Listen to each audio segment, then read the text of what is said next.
And a very, very, very good evening to you. You're doing this just before dinner. Much appreciated. I am Kino Cummings. I am the head of culture at UCT Online High School, and that's exactly what we're going to be talking about. All things UCT Online High School and how we can help your child.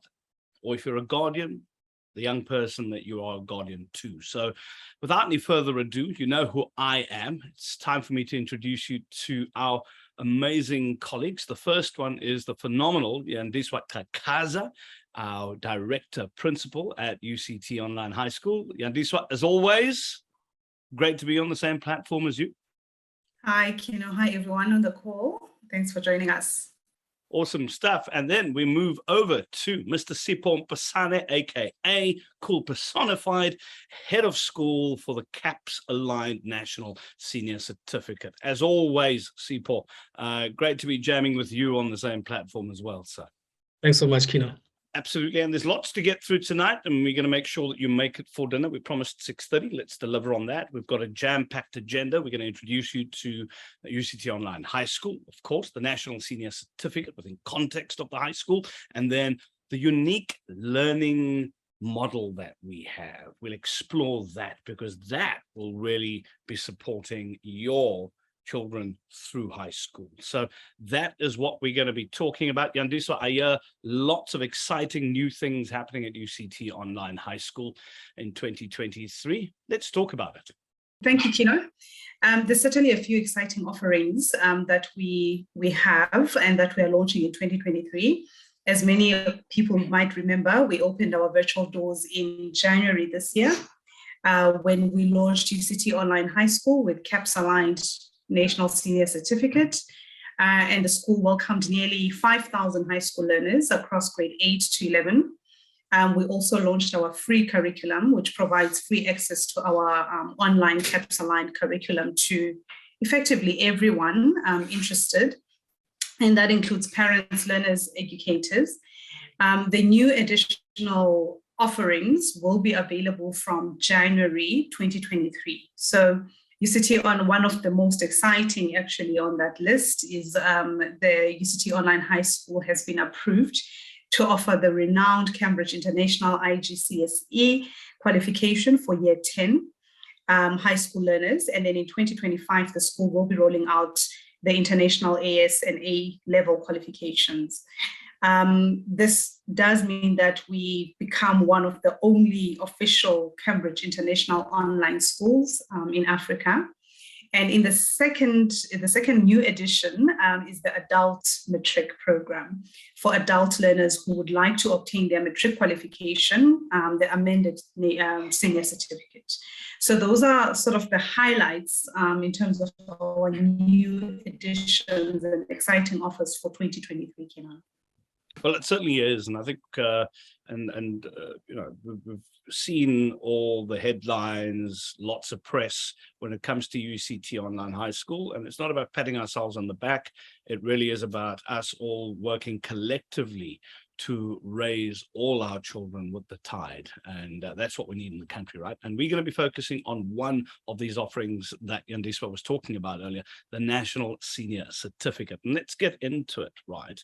Yandiswa, you know, we refer to the National Senior Certificate and CAPS interchangeably, but what exactly are the differences? Sure. So I think the two distinct differences maybe up front is that the one is a curriculum, whilst the other is a certification you get after you've completed your curriculum. So the National Senior Certificate is commonly known as the NCS. It's the South African National School Leaving Certificate for learners who've successfully completed their 5 years of high school with a grade 12 or matric. So while CAPS, which stands for Curriculum Assessment Policy Statement, refers to the national curriculum that allows learners to get or obtain the National Senior Certificate. Excellent. So we'll certainly talk about the National Senior Certificate, the qualification, and why UCT Online High School makes it so unique. Why should you choose us, right, is the question you might be asking yourself. But before we do that, let me also invite you to ask questions. We've got a Q&A section. Use that, ask questions. We'll get to it towards the end of this information session. And if we don't get through to you, to all of you, we will get hold of you via email. So your questions will be answered. I can promise you that much. But let's talk about the NSC within context of UCT Online High School in Iswa. What actually makes it so unique? So the National Senior Certificate is South Africa's most popular qualification, and it is accepted at all South African universities and tertiary institutions. And in addition to that, UCT Online High School offers a wide range of subject choices, where we're now currently looking at just more than 4 first additional languages that will be on offer for 2023.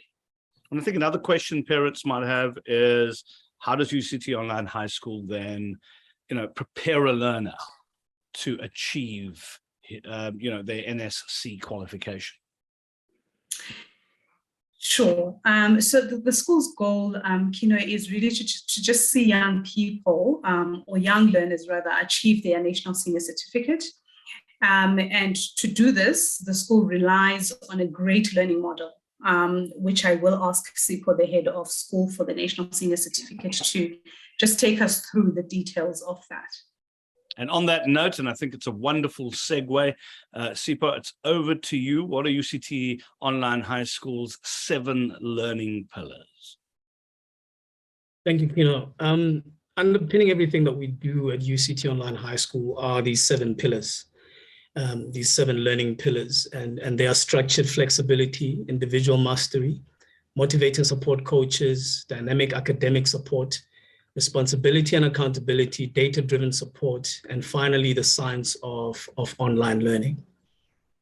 And that's the high level of it. I mean, that's what we do. It's these pillars that allow us to deliver the quality of education that we do. But I think what we need to do now, Sipho, is really just break it down so that we can understand in more detail. Tell me more about, structured, at least, flexibility that you spoke of earlier. What exactly does it entail? And, are learners bound to, 8 to 3? How much flexibility is built into that? Just give us some insights. Certainly, thanks, Kino. The structured flexibility will mean that learners can move ahead within each of their subject modules within a week, taking advantage of the flexibility of online learning in order to organize their time around obligations and other interests, etc. However, this flexibility will be constrained by the structure of the school year with specific predefined termly intake dates. So we provide learners with a suggested work plan for each subject. So it's not like a timetable, but there's a work plan for each subject, and it requires a sequence of modules which will be released on a weekly basis. So within that week, they'll be able to complete assignments. It will have their assignment deadlines. So every module is designed essentially into lessons that are approximately 45 minutes in length. And these are aligned to key outcomes. So that's in a high level how the structured flexibility works. We then move from that structured flexibility to individual mastery. I mean, what exactly does that mean for the learner? And if they haven't mastered, what happens then? So just give us some insights. So we know that in order to succeed in realizing their full potential, really, every learner must fully grasp a series of competencies in each subject area, building on each of these to move to the next level of understanding. So this is what we call individual mastery. So it's the gradual release of responsibility, also known as I do, we do, you do. That's the teaching strategy that we employ that includes demonstration, prompt, and practice. So at the beginning of a lesson or when a new material has been introduced, the learning facilitator has the prominent role in the delivery of the content. This is the I do phase. But as the learners acquire new information and skills, the responsibility of learning shifts from teacher-directed instruction to learner processing activities. So in the we do phase of learning, the learning facilitator continues to model, question and prompt and cue learners.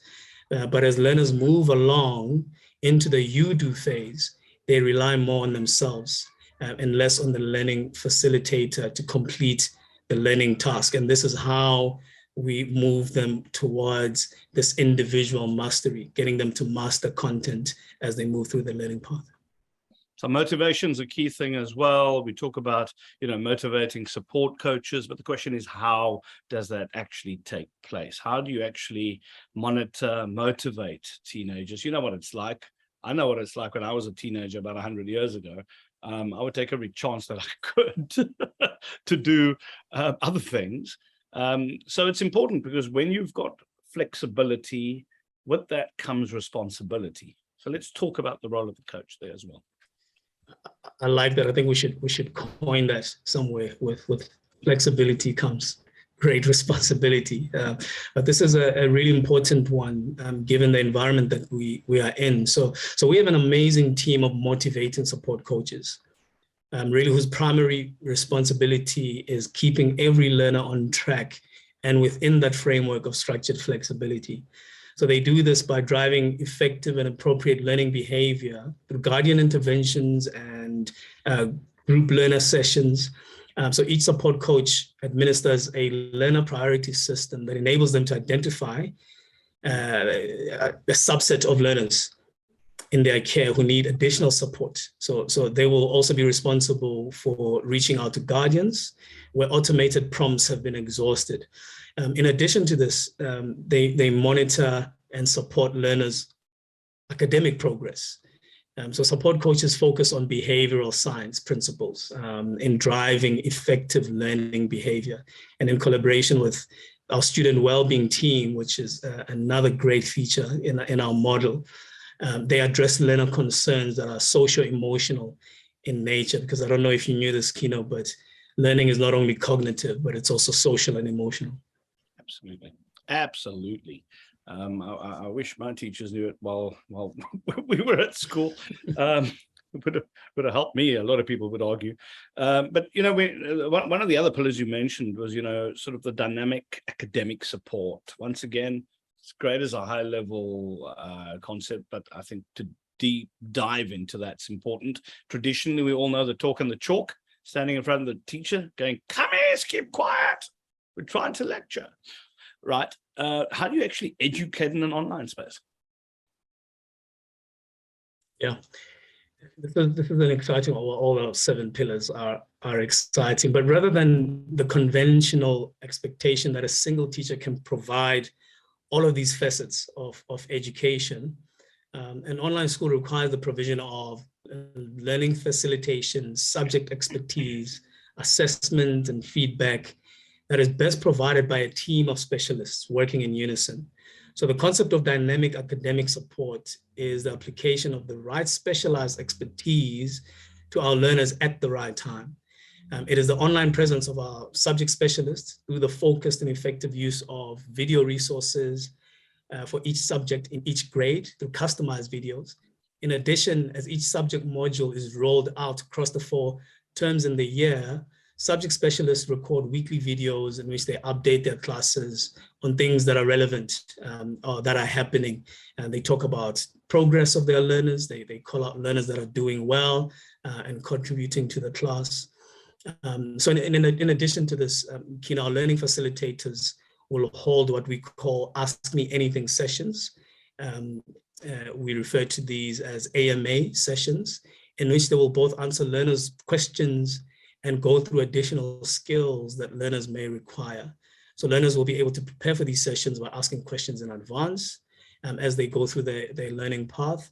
And when learners require additional interventions or support, our subject specialists will lead compulsory boot camps for their classes, for learners who fail, for example, an assessment or in a second attempt at an informal assessment.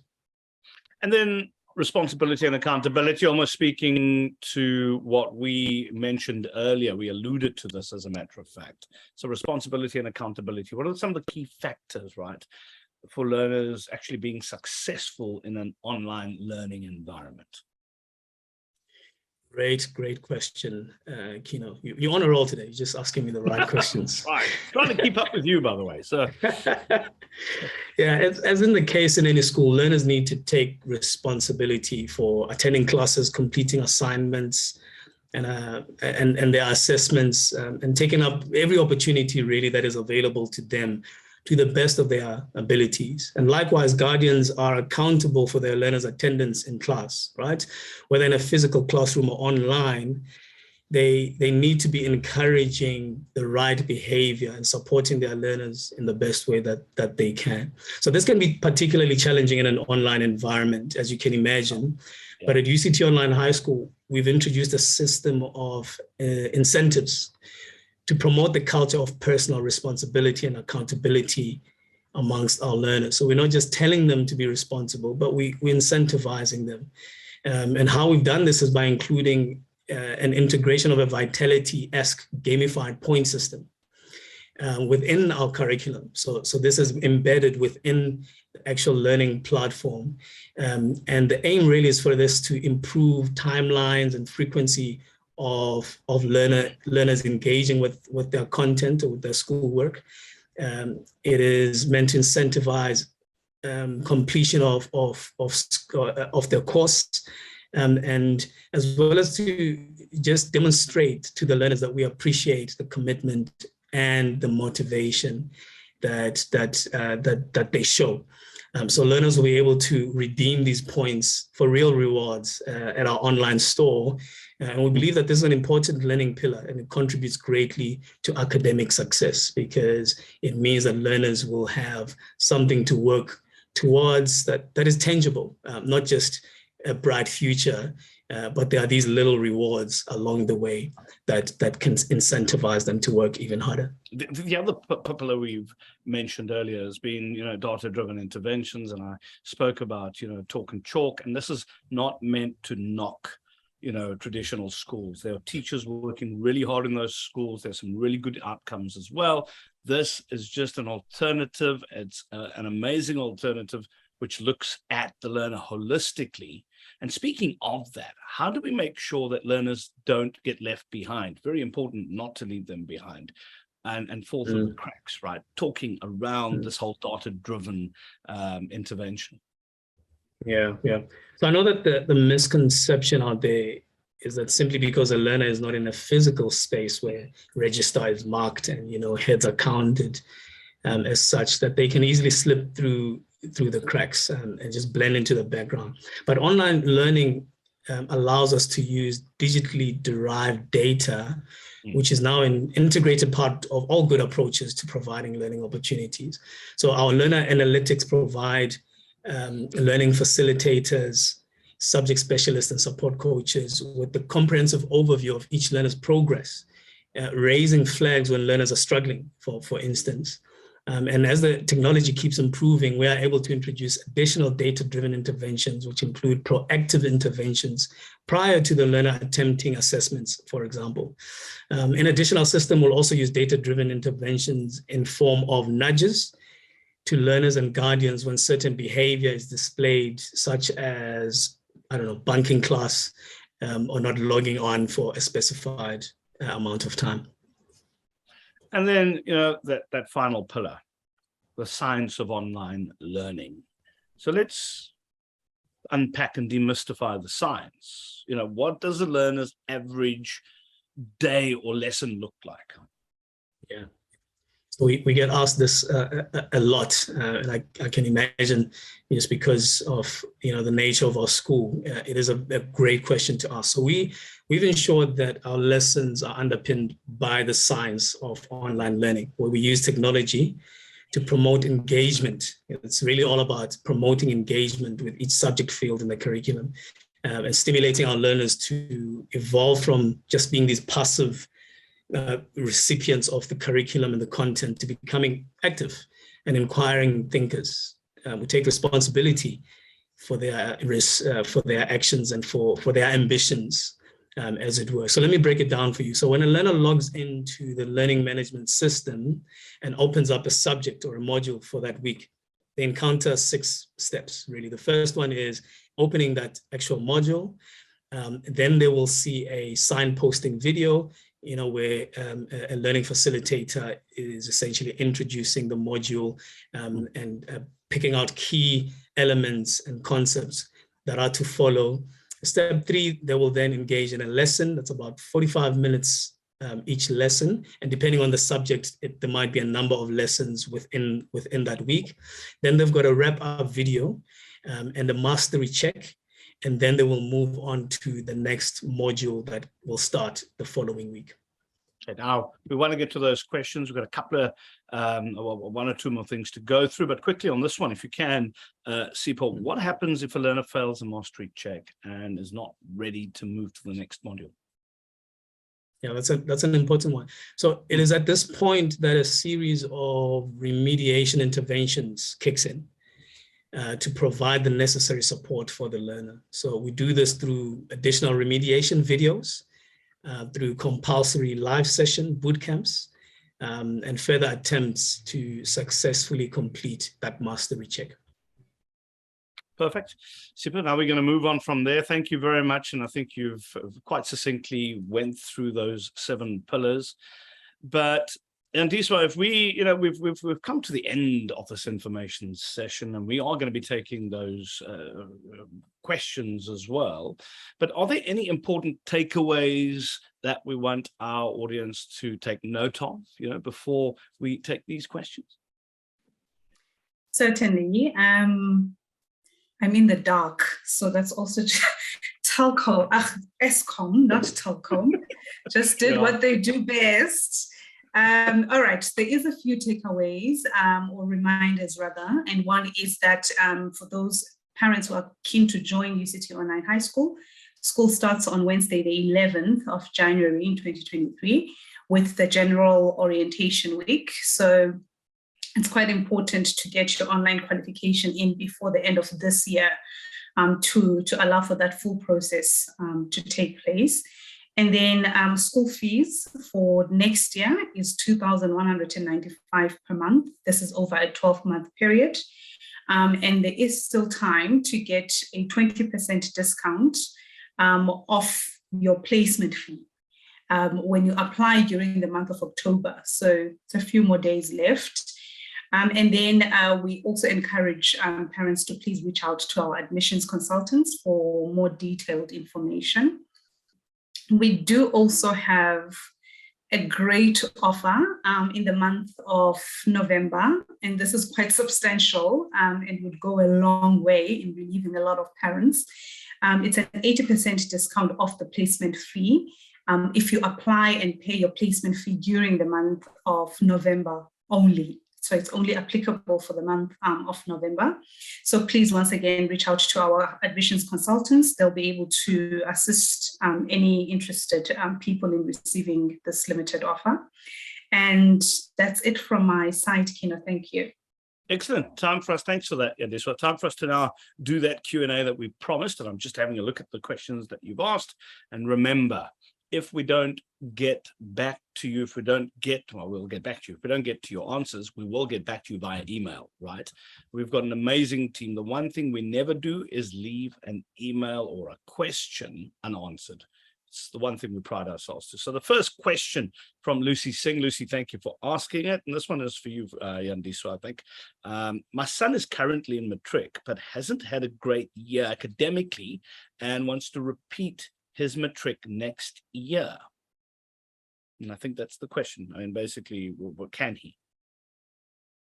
Okay, thanks for the question, Lucy. So my understanding is that this learner is currently in grade 12.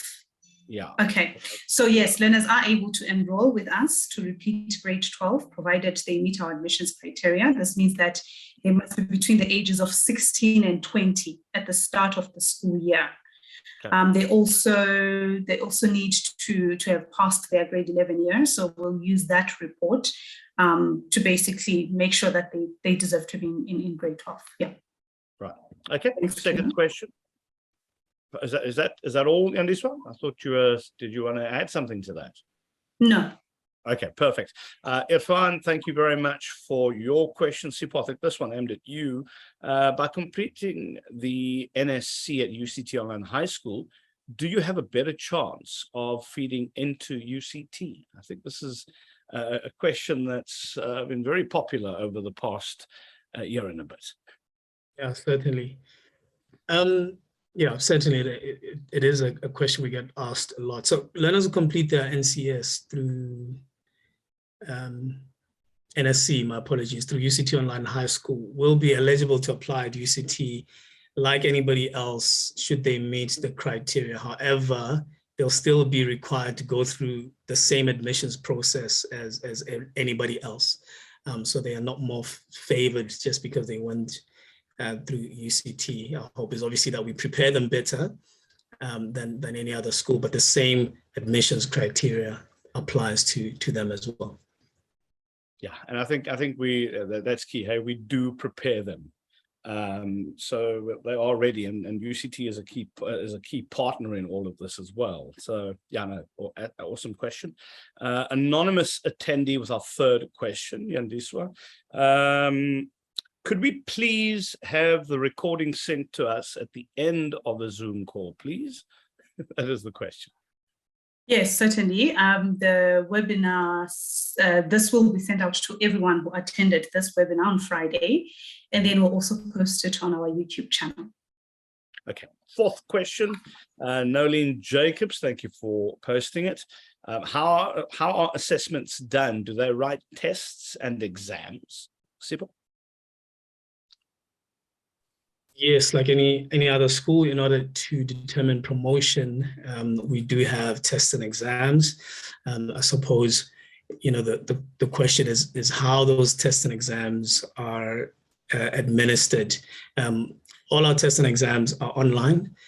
We use a online proctoring system, but learners write their assessments online in the same way that they attend school online. The key difference is in grade 12, where the final matric exams are written in venues across the country. These would be physical venues that are arranged by Sakai, which is the body that oversees us. So that's the key difference. But every other exam and test is done online.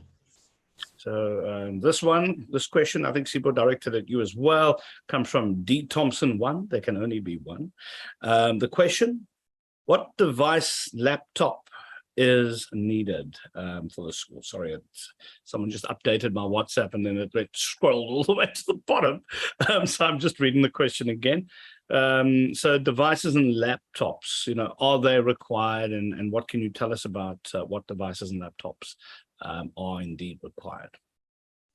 Yeah, certainly. So when you apply, we do give you a comprehensive stationery list that includes all the equipment that are required. But we do require learners to obviously have a laptop or a computer desktop with decent Wi-Fi access at the very minimum. We also encourage, for example, a printer in order for you to be able to access some of your online assessments and tests and exams. Okay. Lucy Singh has two questions, and we'll wrap with these two questions, sixth and the seventh question this evening. The first one, Sipho, we live in KZN. Where are the venues for the exams in KZN? So Sakai, which is our assessment body that I referred to earlier, offers exam venues around the country. Venues are allocated based on the regional distribution of learners who need to write the exams. So every effort is made within reason to ensure that the venue is allocated within close proximity of your residence. But that is something that you can start looking up. But every effort is made to make sure that, you know, every learner that is in matric has access to a venue that is close by. Okay, the other one from Lucy. Sipa, are the textbooks available at the retail stores, or must they be bought online and used through the eBooks app, the My eBooks app? So the short answer is no. So learners don't need to purchase any textbooks. So all the learning content is provided on our learning management system, and it is included in the tuition. Okay, perfect. And I did say 7, but let me contradict myself. There's an 8th question from Lucy. Lucy, you've been these very active, can either be by the way. hard copy or they can be soft copies by way of ebooks, etc. Okay, we seem to have a bit of a delay on Sipo's line as well, which is why we are speaking over each other a little bit, but that's cool. It's what happens when you get load shedding, right? So the last final question, Lucy, you've been so active. Thank you very much. Yandiswa, this question for you. When is the closing date for matric applications for 2023? Apologies for my camera being on, but I think I'd rather have you hear me, Kino, because my network is terrible. So applications for January intake close on the 21st of December. This just allows us enough time to ensure that we all have the documents that are necessary and prep for the following term. Perfect. For the following beginning of the year, yeah. All right, perfect. And I think really, ladies and gentlemen, thank you very much, friends, for joining us on this webinar, all things National Senior Certificate for High School Learners, right here at UCT Online High School. But please, if we have not gotten to your questions, please call. Well, we'll first of all get hold of you if you've asked questions here. We'll get hold of you via email, like I stated earlier, but also call one of our staff who will be able to, our admissions team, our admissions counselors will be able to assist you with any questions that you have. I think as a parent, all you want is peace of mind, right? I'm a parent, I've got 2 kids, totally understand. So join us next week though, for the second UCT Online High School offering, the Cambridge International IGCSE. I did that without stuffing it up. Anyway, so we'll be having some more information as we've had an information session this evening. We'll have some information next week for those learners seeking an international qualification. Thanks to this amazing team and everybody behind the scenes that actually made this work tonight and this afternoon. And yeah, thank you very much for taking the time to join us. I shall now release you for supper. Have a wonderful evening.